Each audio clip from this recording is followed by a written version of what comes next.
Okay, you win. I'm finally checking out Warhammer 40k. I'm ready to see the Skaven thrive here just like they do in fantasy. The rats are still here, right? Right? Grim darkness of the 41st millennium exists the Empire of Man, a backwards carcass of an empire comprised of many devoted forces, gigantic robot knights, religious machine cultists, and incredibly heavily armored women, most likely with sweltering abs. I thought I was going to say with skulls. I was really Pog. Okay, we do love women in armor, Pog. Okay, we love women. And one must know what those abs taste like. He got me good, gamers. He got me good. Holy, I'm sweating a little bit. Okay, all right. Okay. That was a little too much for me. The age of knowledge and enlightenment has ended. The age of darkness has begun.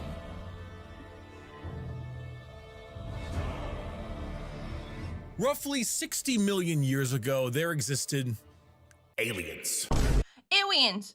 And these aliens lived short, painful lives. Sorry, they belonged to radiation-stricken worlds and often died of various cancers before the age of 30. These aliens, the Necron tier, looked up to the stars and found extreme beings of real power. Beings with the ability to create life. The old ones of the galaxy. Sorry, hold on. They asked these old ones for help. Please cure us of our ailments. To which the old ones said, piss off. So the Necron Valid response. Valid response. Okay. tier gathered together and did the sensible thing.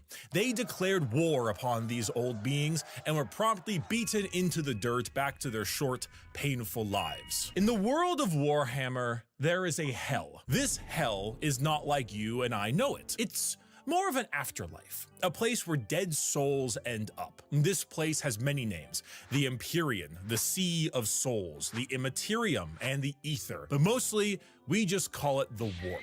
While you and I know of hell as a place of horrors and punishment, the Warp isn't really that. Not in the beginning. It's energy, but the kind of energy formed from thought and soul. Psychic energy, where the dead souls of people Is it pink like this? Because then sign me up. Because it's a very pretty color pink.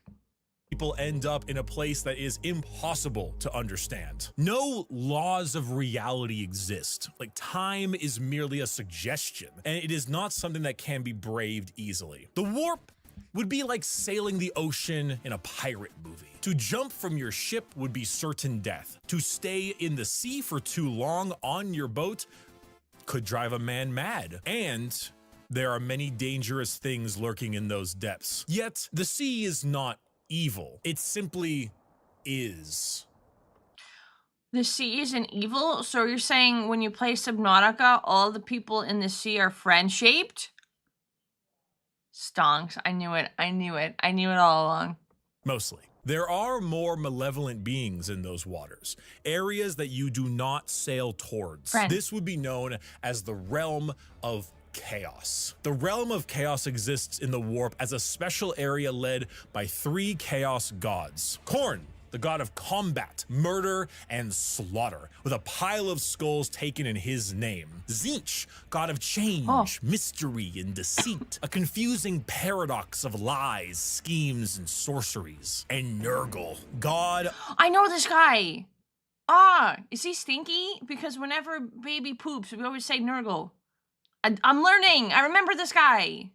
Of rot, pestilence, and Genshin impact. All things rot in the end. And Grandfather Nurgle is waiting for you with open arms. These gods ruled their respective realm in the Warp, sending their many followers against each other in the great game to be the most powerful of all the gods. So the Warp exists. Hell is real, parallel to our galaxy, with the realm of chaos and its gods fighting for control. But there are also gods of real space, gods of the normal world too. They're called Catan, and they eat stars. You think They eat stars? You could do that?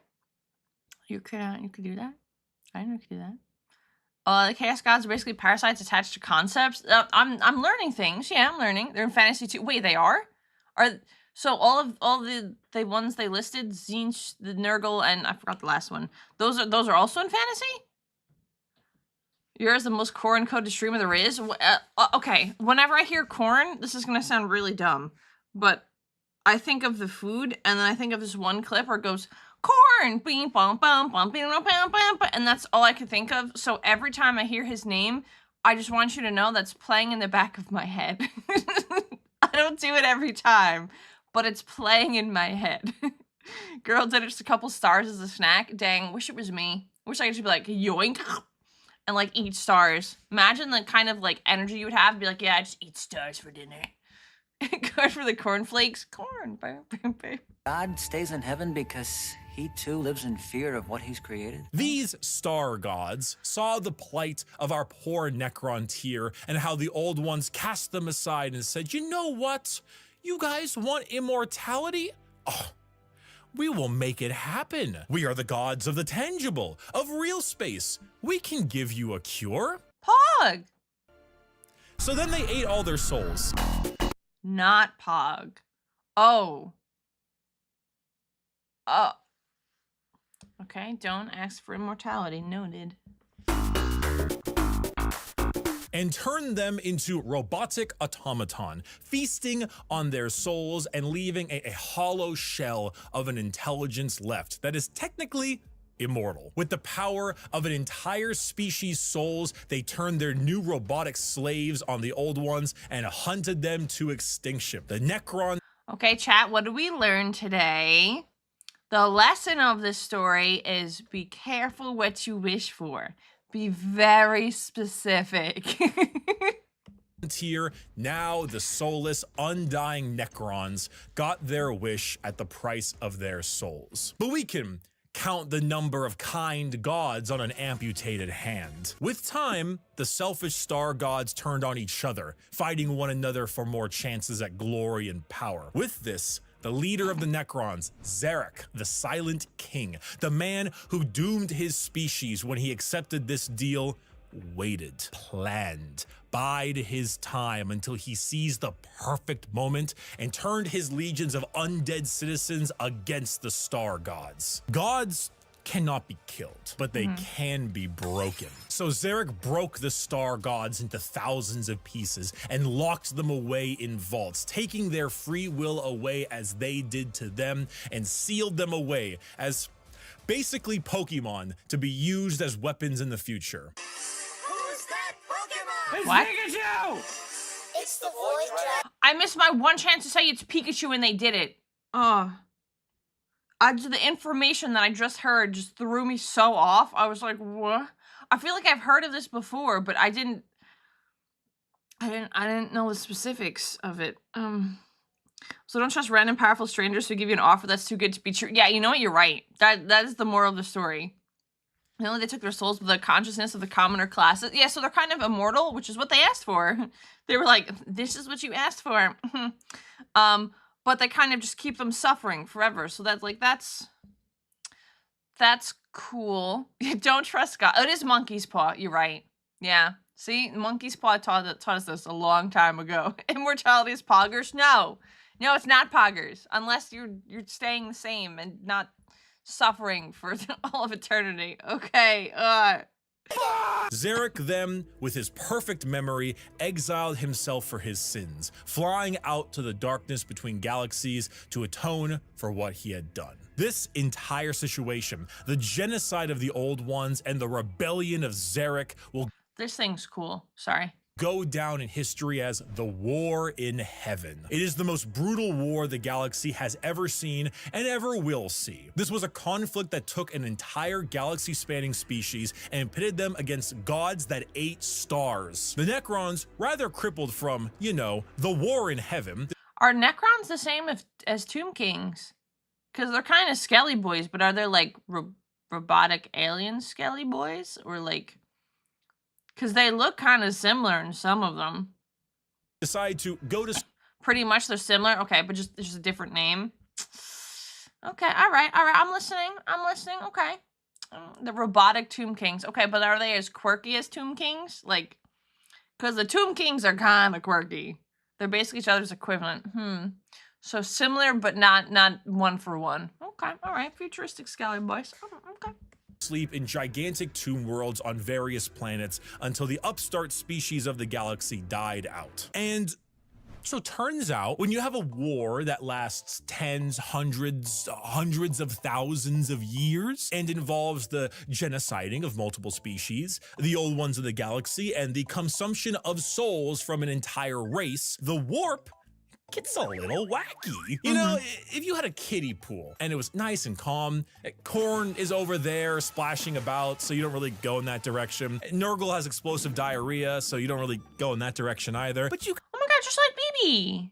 can still kind of get in the pool. The pool's still fine. Turns out when you add a I would not go in a pool if one is splashing and one is having explosive diarrhea. That's a hard pass for me, first of all.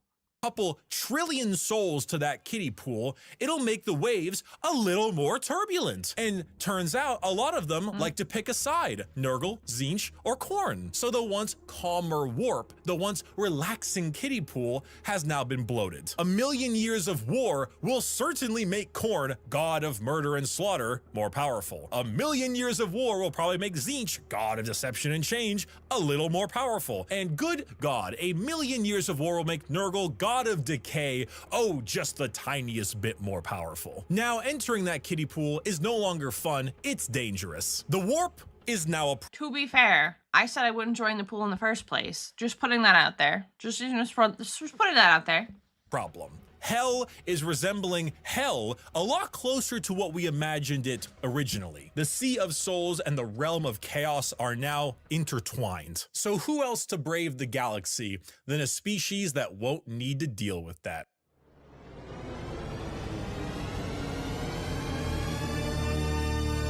The Eldar are space elves. They have a lot of the traits that you probably think of when you think of elves. Tall, slender, pointy ears, bit more androgynous looking, no matter what DeviantArt will tell you, and a bit stronger on the emotional side. The old ones, as I mentioned, could create life. And when they were getting, you know, absolutely bodied by the Catan and the Necrons, they made some new races to try to help them. One of them was the Eldar. It didn't save them, but they're here now anyway. Oh, and also the orcs, but they're busy right now.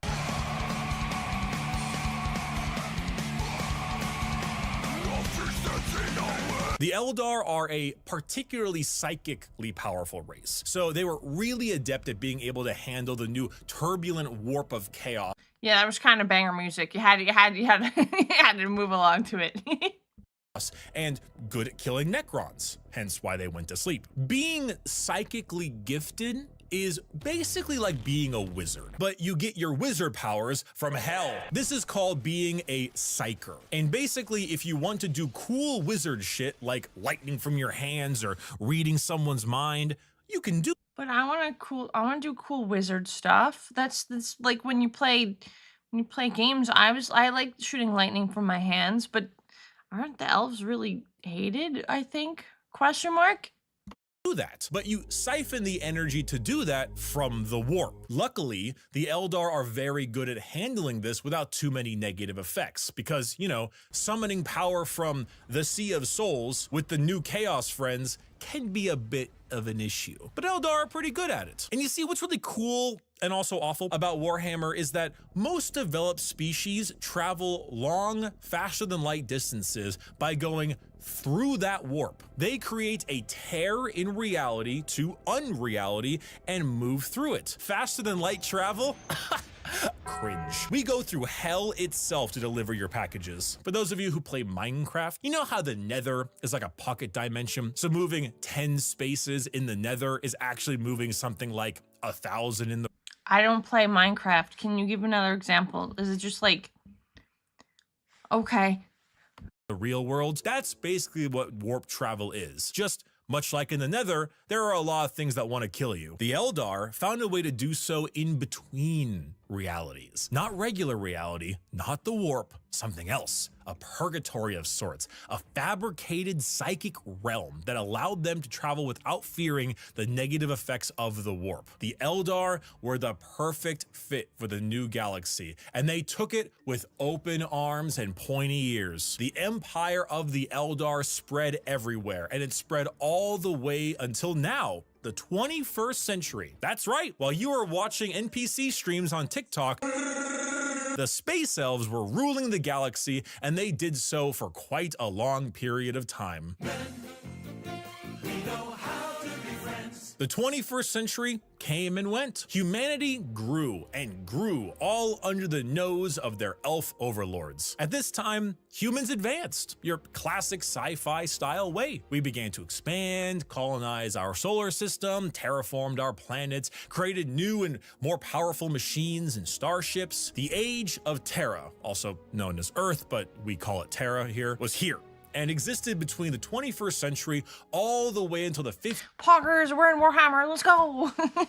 15th millennia. Not much is known about this time, not much needs to be known. Humanity grew up, sought the stars. It's classic. Then came the years between 15,000 and 25,000, the age of technology, or to some, the dark age of technology. This This is why we have to be nice to robots. I'm just saying that ahead of time.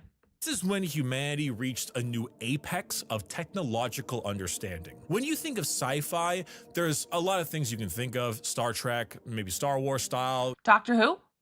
You can go cyberpunk dystopian. The age of technology was deep sci-fi, like a scientific prowess that fringed on magic. This is also when the first ever psychers began Skaven? Is Skaven?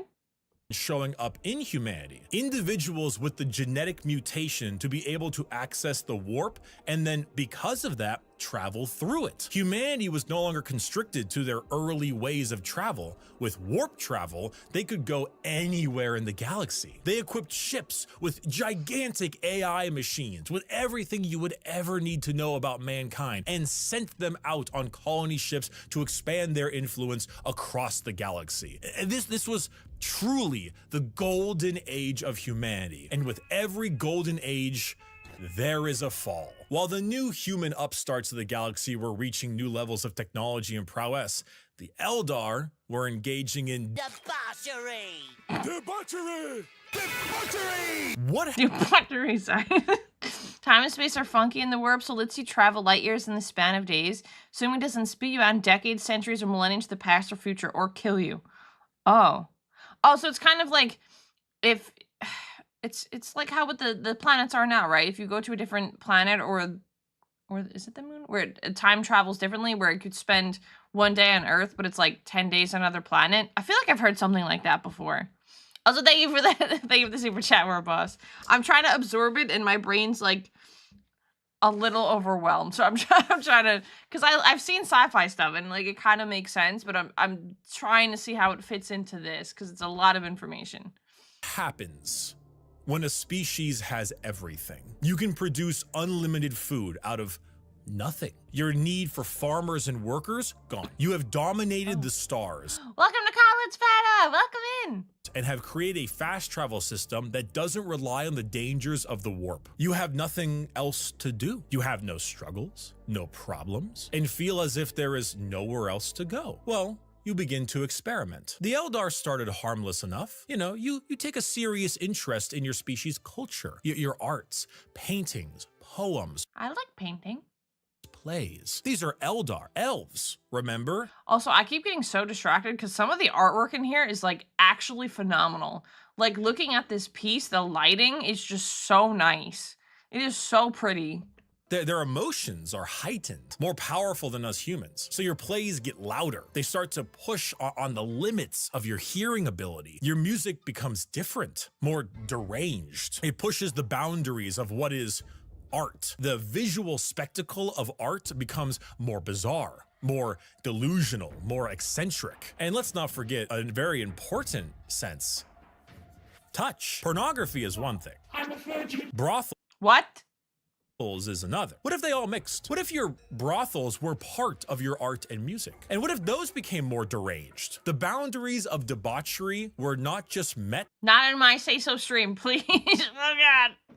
but shattered. Next thing you know, murder is commonplace and often mixed with the art, music, and sex. Pain is a common byproduct of entertainment. Whatever sensation you can have must be increased, must be enhanced, must be taken to the limits. The Eldar Empire slipped into a night. Okay, I don't like the Eldar.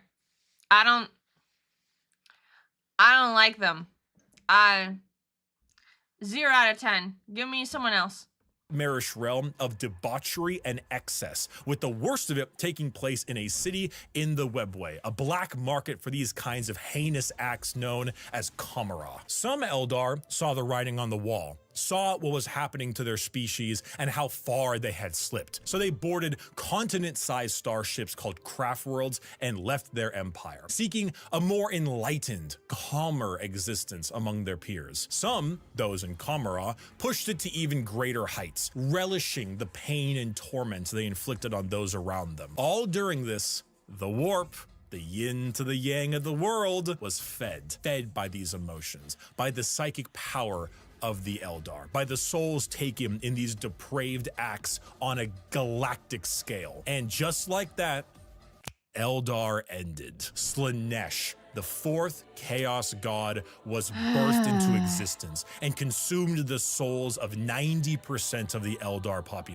Yeah, I was gonna pause it, but I didn't want to pause it in that exact area because I know who Slaanesh is. At least the Eldar are gone. Pog.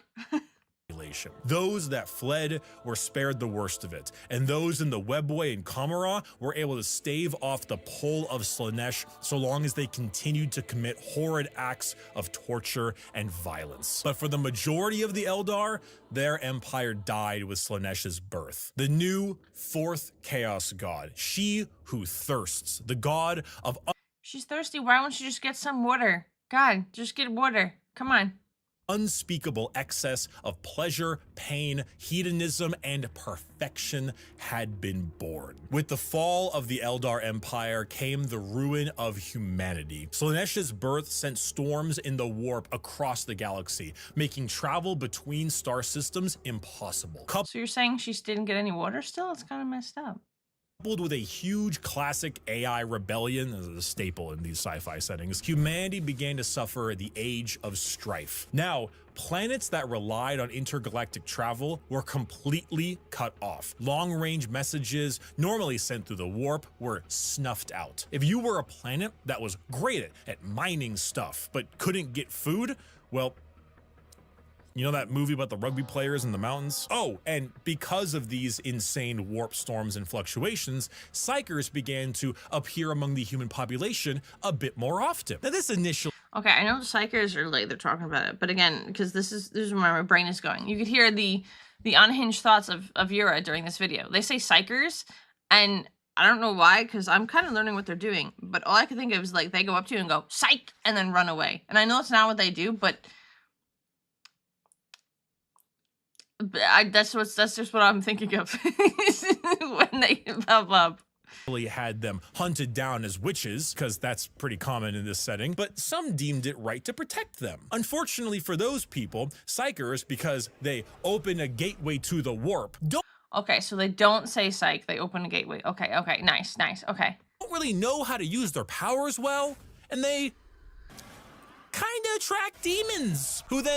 That's kind of like the Skaven, where you plan something and then it messes up. Okay? And force their way through the Psyker as a conduit of sorts and begin to slaughter the population of your planet. The Age of Strife was a catastrophic period of time for humanity and set back their progress tenfold over the not one, not two, but 5,000 year period. During this time, the age of humanity that we know began to form. Worlds equipped with large mechs for agriculture began to equip them with weapons to defend from alien and demonic invaders. Over 5,000 years, this became a custom and tradition, dubbing them as night worlds, a feudal society of honor-bound knights in gigantic robots that uphold the chivalric code to defend their worlds and honor. A group of individuals on Mars, after radioactively bombing their planet to become inhospitable to human life, ran their entire lives underground on the few life support systems keeping them alive. Those technicians who could work on the machines and keep them operational were revered, and over 5,000 years went from skilled members of society to full-blown priests. The cult mechanicus, Cults? Okay, I'm listening. or tech priests of Mars, formed in the ashes of the Red Planet with a religious fervor and doctrine on the cult of the machine god. And on Earth, or Terra, techno-barbarian tribes waged war across the planet in a Mad Max style of blood and gore, until finally, a mysterious man who lived in the shadows of Terra for millennia finally revealed himself to the populace. His name was the Emperor. He deemed himself the Emperor of mankind. Where did he come from? I don't know. Why is he 10 feet tall and the most powerful psyker of all of mankind? I don't know. He's 10 feet tall? What? And how do you, I love just like strolling up, like out of nowhere. I too just stroll up and be like, ah, yes, I am an emperor. His eyes complicated. Wow, he really took his vitamins when he was little, huh? He really did. Dang, I call him Big E for a reason. He's huge. Like, this is the first time I'm actually gonna admit, like, dang, okay, I guess I'm kind of small because this guy is ginormous. What the? Why is he basically immortal? I don't know. Where'd Cotton Eye Joe go? Who knows? But he's here, and he isn't happy with all of you ripping up Terra. So he began the Unification Wars, where he and a very early version of the famous Space Marines, the Thunder War. So he doesn't, okay, all right, he doesn't like people destroying the Earth. So is he kind of like a huge version of like the Lorax, but like actually fights back, or like what's up? Because he's like, he speaks for the trees kind of vibes, or just like the world as a whole. Just trying to connect, because I'm about to call him the Lorax in a second. That's how I'm gonna remember him. Reunited Terra under a single banner, with blood. Then, after taking over Earth, he reunited the Thunder Warriors into the fucking dirt. This is where we get the Imperium of Man, also known as... He speaks for humanity. Okay, so the humanity Lorax. Got it. He speaks for the humans. Okay, Pog, I got this down pat.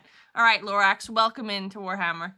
The Imperium, the new faction headed by the Emperor of Mankind, with a treaty signed with the cult Mechanicus on Mars to spread out and reunite humanity after the catastrophic Age of Strife. But first, the Emperor is going to need some smaller versions of himself. 20 of them, 18 of them, I meant, gene-crafted sons of the strongest human to ever live. All of them possess unparalleled strategic power, intelligence, formidable strength and size, a real powerful force to unite humanity and stop the chaos of the current galaxy. Speaking of chaos, you ever seen that image of that guy? It's like throwing the baby like a basketball? It's about what happened. The Chaos Gods intervened and grabbed the 18 Primarch gestation pods and yeeted them across the galaxy at a whim, everywhere they could possibly go. A galactic game of keep away. So the Emperor had to get them back. So begins the Great Crusade, a crusade across the stars. He didn't think to like protect those 18 people just so they couldn't be like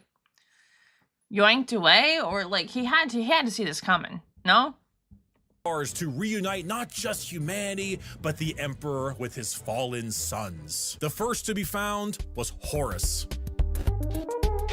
one of the strongest and most noble sons. The Emperor carried... Why was it that funny music? What is he doing with his eyebrows? What is he trying to tell us? with him a legion of newly crafted warriors with genetic material made from their Primarch father. These are the newly made Space Marines. For Horus, his were the Luna Wolves. And as the Emperor continued... They don't look like wolves. On his great crusade, he found more and more of his sons, reuniting them with their individual Space Marine legions. Leman Russ, the cunning hunter with the Space Wolves. Rogel Dorn. Wait, isn't there no wolves on Fenris or something like that? That's another thing that I learned. Are there no wolves in here at all? They just like using the word wolves? The Phalanx with the Imperial Fists. Angron, the barbarian. I know Angron! He's the empath, right? Wait, now I'm doubting myself. Is he the empath? Now I think about it, it's a lot of names with A's. The very angry with his world eaters. Fulgrim, the perfect with his emperor's children. And Jagatai Khan, the swift, the stoic, and his white scars. Those were just some of the 18, and one by It's the guy, guys, I remembered! I remember the things! one, his lost Primarch sons were returned to him, and their Space Marine legions returned to them. The Great Crusade saw humanity once again reconquer the stars, returning worlds of humanity back to the Imperium and killing any and all who stood against their noble crusade. But in the years of the 31st millennia, treachery would break this all apart. Men, we don't know what we did. Horus, the Emperor's most beloved and favored sons, named War Master for the Crusade, succumbed to the power of chaos and daddy issues. All because of that bastard Erebus. Yo, fuck Erebus. Yeah, fuck Erebus. I'm learning, guys, I got it. Look, see? I got it. Now I'm learning, now I know. Wait, do we know why? Is he gonna tell us why? Slowly, Horus would become corrupted, turning the Emperor's sons against him. This begins the most pivotal moment in our story, and the one that has like 50 books written about it, the Horus heresy.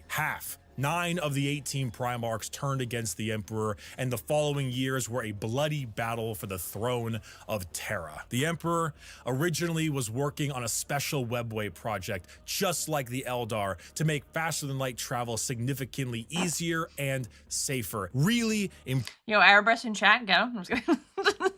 improve humanity to allow them to conquer the stars without the risk of the warp. Well, this big red idiot named Magnus kind of blew a hole. Magnus is a big red idiot? That's not nice. He did nothing wrong. Oh god, he's gonna tell me he messed up completely. See, I know all the memes and now connect them to what they did. God.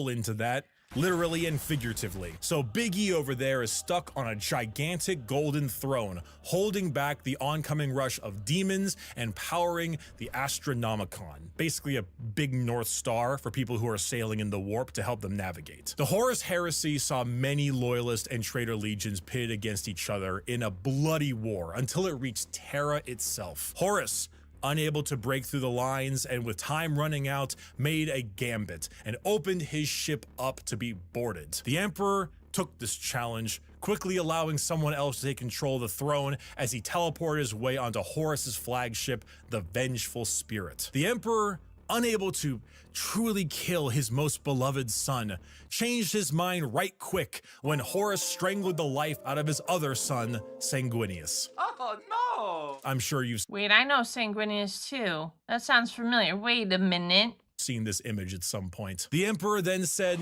"I'm not gonna sugarcoat it," and proceeded to psychically blast Horus into complete oblivion, killing not only his body, but also his soul. Horribly wounded from this duel, the Emperor is returned to the Golden Throne in order to keep the demons at bay and power the Astronomicon, because without it, humanity would be flying blind. There he sits, slowly dying from his wounds and the strain of powering the Golden Throne. The only thing keeping him alive is feeding upon the souls of 1,000 Psykers every single day. This was 10,000 years ago. We are now in the 41st millennium, modern day. Warhammer 40,000. Oh my god, title mentioned, it all makes sense now. Yes! Yes! The Emperor remains on his throne. The Imperium is a rotting carcass of an empire, a fascist, xenophobic cult that worships the Emperor as a deity despite him never wanting to be seen as a god. Over the span of 1 million worlds, the ecclesiarchy, the church of the Emperor, is spread through. So he's literally just getting them with, like, reverse psychology. No, stop. Don't put me on a pedestal. And everyone's like, you know what? We should put him on a pedestal. He seems kind of important. They just got reverse psychology. What the hello? Throughout. Inquisitors with unparalleled power root out any sign of heresy or lack of devotion to their god emperor. The other half of the traitor legions move about as chaos space marines. Okay, the tree branch looking things coming out of this guy's helmet, kind of sick, not gonna lie. Or is it horns? Looks kind of cool. Anyway. Raiding and pillaging the Imperium while the loyalist half does their best to keep the Empire alive. All throughout this, they must endure orc invasions, Eldar trickery, the reawakening of the Necron race, and the Great Devourer, the newest tyrannid threat from the darkness between galaxies that has arrived to feast on their worlds. The theme of Warhammer 40,000. The theme. Hold on, let's see if I can get this ahead of time. No, I got nothing. Is regression and intolerance. Every major faction in Warhammer has had an empire that spanned the galaxy only to be crushed back to a hollow shell of what they once were due to their own failings. Culture, the arts, personal freedom, religious tolerance, the simple possibility that alien life might not want to kill us is considered heretical and is often met with a pistol to the head. There is no time for these things. All there is time for is worship of the God Emperor and a million wars to be fought. To be a human in the 41st millennia is 99% of the time to live a horrible existence. Yeah, that does not sound like a fun time. Unsubscribe, thanks.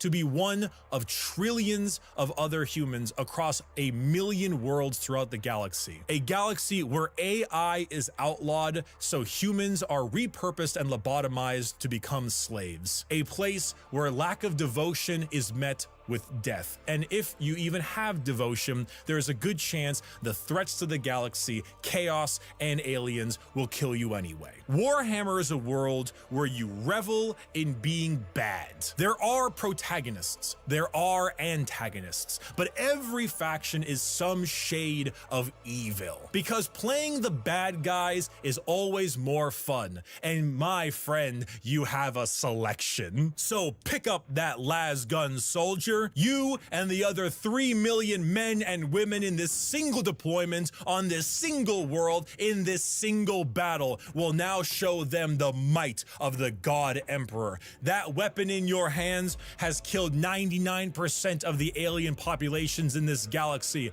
Unfortunately for you, soldier, you're fighting the final 1%. May the Emperor be with us. Glory to the first man to die, for in the grim darkness of the far future, there is only war. Is that why they named it Warhammer? Because it's only war. Also, sorry, Pat. Nightbot got you with no words.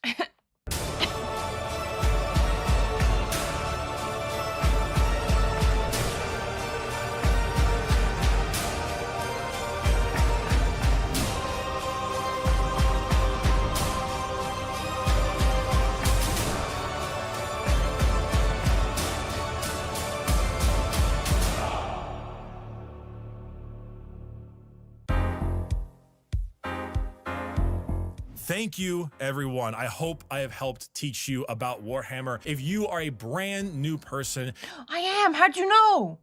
And you want to get a bit more about the world, there are multiple books that do a great job at showing off how the entire universe operates. For the most part, Warhammer is a setting, and often stories are told in that setting with a Warhammer coat of paint. Gaunt's Ghosts is Band of Brothers, but Warhammer. It's honestly one of my #1 recommendations for new people. Assassinorum Kingmaker is an assassin novel involving those night worlds. This is Mission Impossible, but Warhammer. Bloodlines recommends is Blade Runner, but Warhammer. And the list goes on and on. If I had to recommend a brand new novel for a first-time Warhammer enjoyer, these are the 4 I would recommend. Horus Rising, Caiaphas Cain, First and Only, Gaunt's Ghost, and Infinite and the Divine. Yeah, but none of them have Skaven. They are all fantastic novels, and they will get you acquainted with the world without needing to know too much. Thank you all so much for watching this video. Get yourself a gamer subs. Okay. I feel like I learned a lot and nothing at the same time.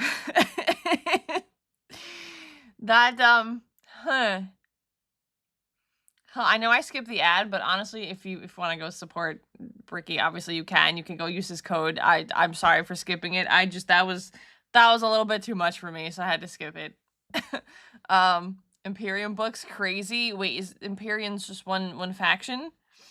Right? Faction the correct word? Like I said, I'm completely, besides like some fantasy stuff about the Skaven and the Tomb Kings, and like a generalization to thing, I am very lost on this.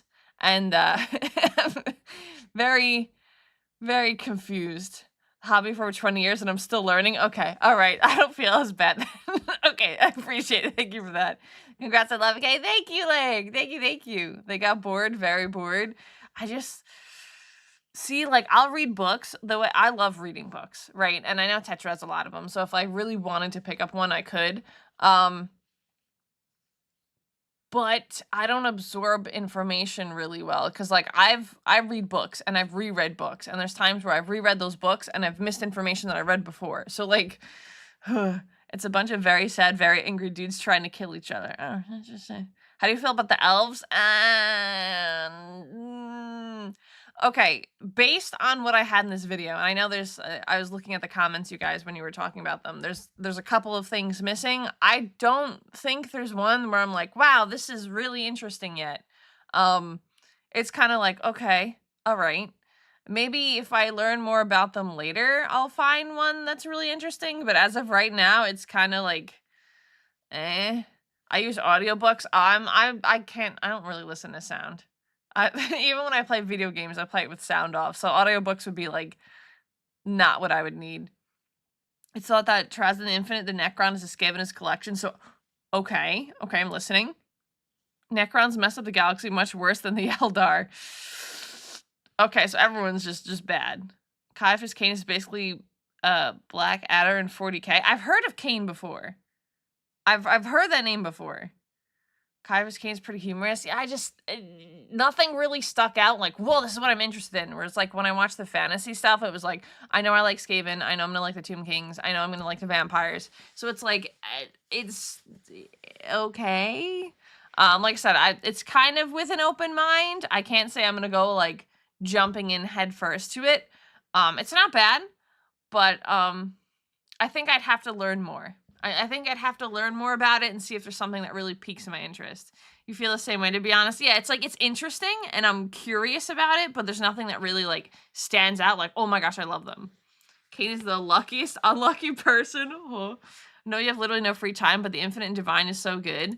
Unless, okay, this is gonna sound crazy. The only time I really have to read books is if I'm reading it to BB.